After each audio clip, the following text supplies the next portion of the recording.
welcome back to your Feel Good Breakfast Show. Happy Friday, happy weekend to you. And yes, we're talking about cinemas, movies, good things to get into because the holiday season is here. And who better to bring in than JP Sebastian, who's back again to talk about his favorite and top picks of 2024.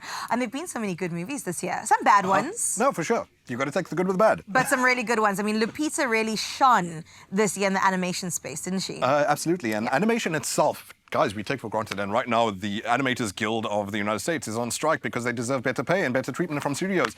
But animation keeps Hollywood afloat. Inside Out was the biggest owner of the year in South Africa. Second in South Africa, number one in the world, etc., etc. Wow. Moana's going to knock it out the park still. But however, we're talking about the wild robot here. You just mentioned Lupita Nyong'o, who does voice work in this. She's just an amazing chameleon as an actress. And it's great that, especially for someone as beautiful as herself, she's like, nah, I'm going to try different things. I love that. I'm going to be in Remember Us, of course. Ooh, yeah, brilliant. Like, I was... Very different from this. So this would be my number 5. And again, this list, so we just talked about the smaller gems earlier.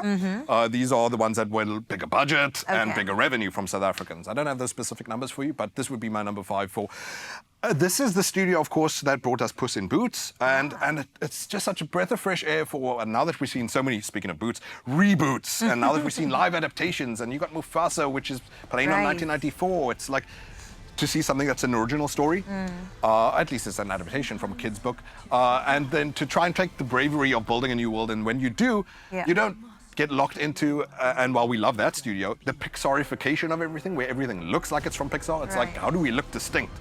And the visual effects in this, the beauty of the wild robot is something else. And it's really something as a heartstrings movie that crept up on me. I got choked up at a time when I just didn't expect it. Oh, man. So hopefully it will catch you guys off guard too. It's such a beautiful story. And obviously a lot of you have seen this because you're big earners. Of course. But let's this is for kids and for parents. Like, anybody can really watch this movie and enjoy it, right? And especially parents, I think. It has so much to do with the chore and the trials of being a carer. But okay, next one.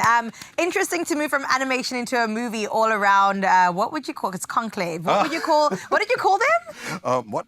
What? The people that we're talking about, the priests and stuff, no? Well, yeah, it's the Vatican. Cardinal Lawrence. So what's most important as far as names go in this, you know, Ray Fiennes, of course. Yes, I do. Stanley Tucci. Man, these are some heavyweights. Like I was saying about Anna Kendrick's movie in the previous segment where we were talking, of course, I mean, Isabella Rossellini.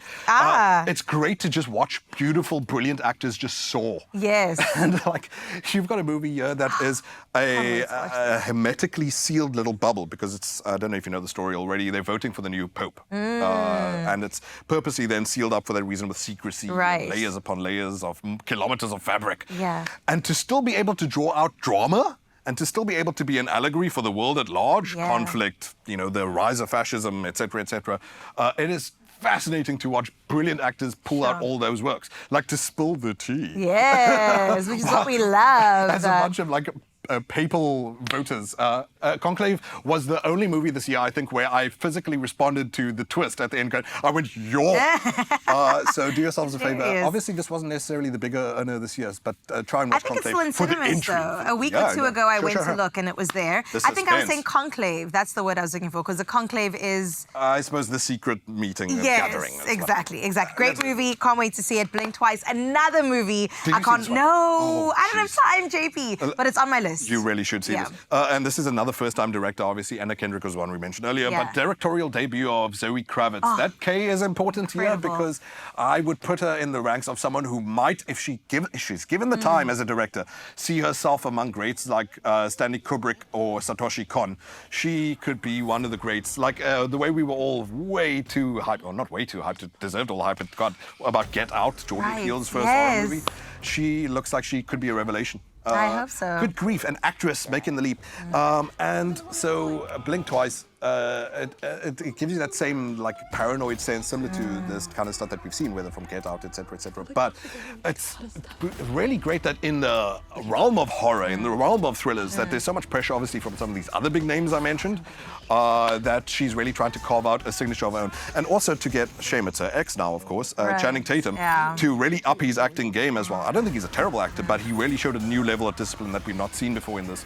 I gotta warn you, viewers, it's a hard watch eventually when it gets into the meat and the blood and guts of, not for its goriness, but for the subject matter, especially as far as gender-based violence.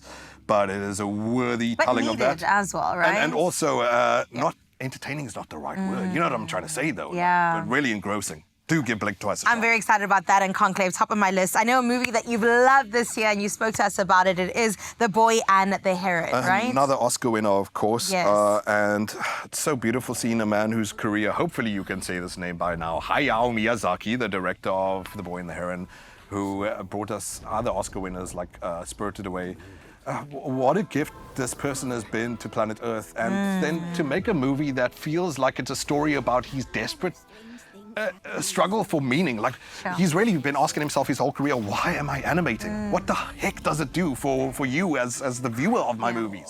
And The Boy and the Heron seems like it's very much a wrestle like that. That sounds like such an obtuse way to describe the movie, but it's an ode to his anxiety in a strange, strange way. And it's also just one of the most beautiful things that you'll see. Oh, jeez, that animation. I actually just got like instant goosebumps. Didn't you shed tears as well? Oh, for sure. I cry all the time when I'm watching movies. I cry when Paul Blart nearly lost his Segway. No, lies. Studio, we're going to have to get this right before the year closes Studio Ghibli is just fine. Yeah. I mean, he didn't even care about the name when he first named it. Yeah. But you really should do yourselves a favor and care about every single movie that this man has made, because he's a master and he's been a gift to us. I need one sentence on Dune Part 2. Just one. Why should we see it? Why should it be part of our list? My favorite of the year, and it's why should you see it? Because it throws down the gavel on other movies. Wow. It throws down the hammer.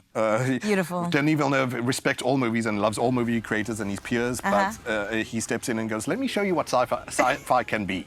And what an amazing reframing of, it's really possibly quite dumb for us, especially these days, to think about just good guys and bad guys. Yeah. What it's doing politically as well as what it's doing technically, Dune is an achievement for the human senses. And Dune Part 2. I also think Zendaya's had a beautiful year. I just recently watched Challenges, and it was surprising and fantastic at the same time. I was sitting on the plane like, ooh, I should probably get a private jet to watch this movie. Also an actress who might be making the leap into the director's chair at some point. Oh, I hope so. It was so beautiful watching the director of this, Denis Villeneuve, take her under his wing. And he's been a mentor to her, and hopefully they can form a beautiful relationship together as actors going forward. Well, Timothy Chalamet as well, of course. Jeez, right. The next Bob Dylan. It should sweep the Oscars. That's right, A Complete Unknown, which is released, I think, later this December. Okay, well, 2025 is going to be a great year if this year is anything to go by. Maybe we'll see a 10 out of 10 popcorns from JP himself. I don't know, a girl can dream. Well, from the movies, we head into the kitchen. Rao, what you cooking?